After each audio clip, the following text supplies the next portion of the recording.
Piala Gubernur Sumsel 2019 adalah memberi semangat kepada para pemain kita karena U20 adalah salah satu harapan kita untuk menjadi tim nasional di masa yang akan datang.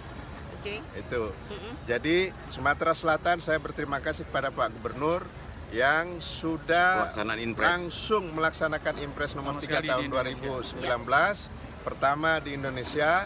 Beliau langsung jalan dan ini menjadi harapan kita untuk seluruh pemerintah daerah baik provinsi maupun kabupaten kota di seluruh Indonesia supaya bisa meniru apa yang dilakukan oleh Sumatera Selatan. Wah, Sumsel jadi pilot project Pak ya. Oke, Pak, tadi Bapak bilang kenapa sih Jakabaring nanti mungkin hanya jadi tempat training camp untuk U20? Minimal. Pak, ya. Minimal ya. Minimal ya. Nggak boleh Pak, harus jadi tempat main venue. Iya kan FIFA yang menentukan. Kalau saya yang menentukan. Upaya Pak Menteri akan dukung.